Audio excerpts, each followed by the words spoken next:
New fusion ने मनाया वार्षिक उत्सव। न्यू फ्यूजन ने किया जज्बा 2023 का आगाज। न्यू फ्यूजन क्रिएटिव फाउंडेशन संस्था बच्चों की शिक्षा और उनकी कार्यकुशलता के विकास में सदैव तत्परता से कार्य करती आ रही है। इस संस्था ने पिछले 10 वर्षों में 11,000 से अधिक बच्चों के साथ काम किया है। 16 सितंबर को फाउंडेशन ने अपने वार्षिक उत्सव का आयोजन किया, जिसमें संस्था के बच्चों के द्वारा कृष्ण लीला प्रस्तुत की गई। साथ ही बच्चों के द्वारा मनमोहक संगीत में नाटक की प्रस्तुति भी दी गई। इसके साथ ही बच्चों की पेंटिंग और कलाकृतियों की प्रदर्शनी लगाई गई। संगीतमय नाटक का निर्देशन श्री पंकज गुप्ता के द्वारा किया गया और डांस का निर्देशन श्री अविनाश जी के द्वारा किया गया। कृष्ण लीला का निर्देशन श्रीमती स्वाति सिंह ने किया। कला प्रदर्शनी का आयोजन सुश्री सुदीप्ता जी के संरक्षण में हुआ। आपको बता दें, पद्मश्री काका हाथरस जी के 170वें जन्मदिन और 27वीं पुण्यतिथि पर संस्था के द्वारा काका हाथरस शिक्षा पुरस्कार, प्रेरणा पुरस्कार और शिक्षक पुरस्कार द्वारा दिया जाता है। पद्मश्री काका हाथरस केवल एक हास्य कवि ही नहीं, एक श्रेष्ठ बांसुरी वादक भी थे। रियलिस्टिक पेंटिंग बनाया करते थे और साथ ही बच्चों को शिक्षा के लिए हमेशा प्रोत्साहित किया करते थे। संस्था के द्वारा काका हाथरस शिक्षा पुरस्कार भरतपुर की बेटी पायल को शिक्षा के श्रेष्ठ में उत्कृष्ट प्रदर्शन के लिए दिया गया। काका हाथरस प्रेरणा पुरस्कार, जो कि मैजिक क्रिएशंस संस्था के द्वारा गुड़गांव द्वारा दिया जाता है, छात्र तन्मय मल को उसके सतत प्रयासों और फार्मिंग आर्ट के उत्कृष्ट प्रदर्शन के लिए श्रीमती गीतिका गोयल जी के द्वारा दिया गया। साथ ही काका हाथरस शिक्षक पुरस्कार श्री राम अवतार जी बिजनौर को उनके द्वारा शिक्षा के क्षेत्र में किए जा रहे अथक प्रयासों के लिए दिया गया। साथ ही new fusion golden phoenix award Shiv Kumar Vishwakarma और अनिशा अमरीन को दिया गया। दोनों ने ही पारिवारिक परिस्थितियों के चलते पढ़ाई छोड़ दी थी और पुनः पढ़ाई आरंभ की और इस वर्ष 10वीं की परीक्षा उत्तीर्ण करके 11वीं कक्षा में अच्छा प्रदर्शन कर रहे हैं। वेस्ट इंटर्ड का अवार्ड वंशिका जैन को मिला। संस्था में बच्चों को शिक्षा दे रहे मेंटर्स को भी न्यू फ्यूजन के द्वारा लॉन्ग संगठन अवार्ड से सम्मानित किया जाता है। इस वर्ष यह सम्मान श्री पंकज गुप्ता जी और श्रीमती शोभना दरबारी जी को दिया गया।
मेरा नाम दीपक बजाज।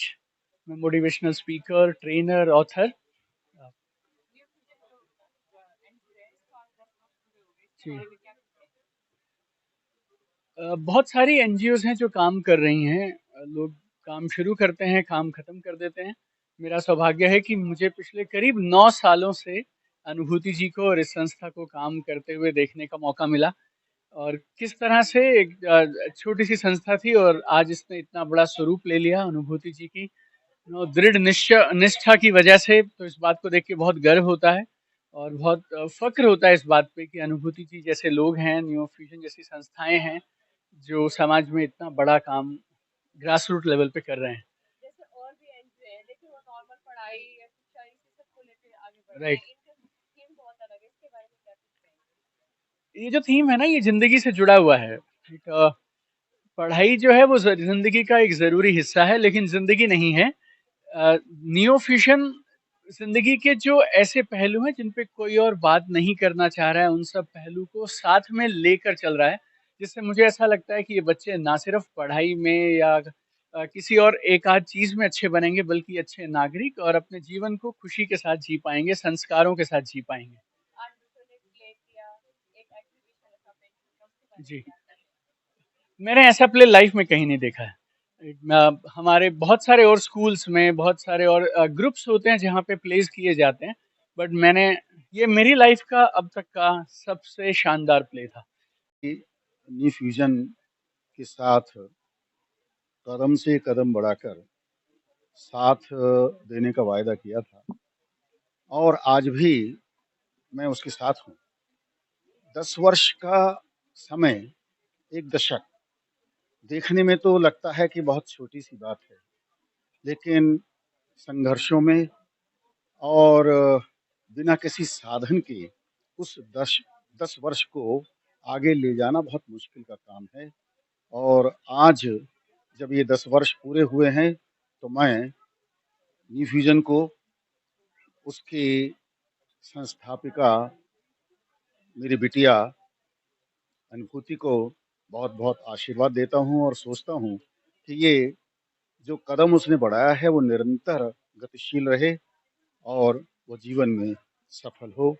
न्यू फ्यूजन एक संस्था नहीं है, एक परिवार है और वो परिवार जैसे-जैसे पल्लवित होगा, वैसे-वैसे न्यू फ्यूजन और जनता और समाज के बीच में उसकी पैठ भी बनेगी। सर, जैसे कि मैम ने बताया, उनके मुश्किल से मुश्किल वक्त में भी आपकी कुछ पंक्तियां हैं जो उनका साथ देती हैं, हम आपके मुंह से सुनना चाहेंगे।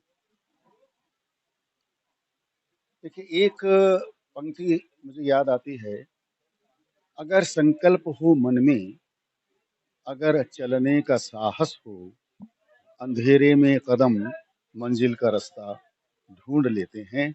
और ये हौसला जो उसका है, वो शायद इसी आधार पर बना हो।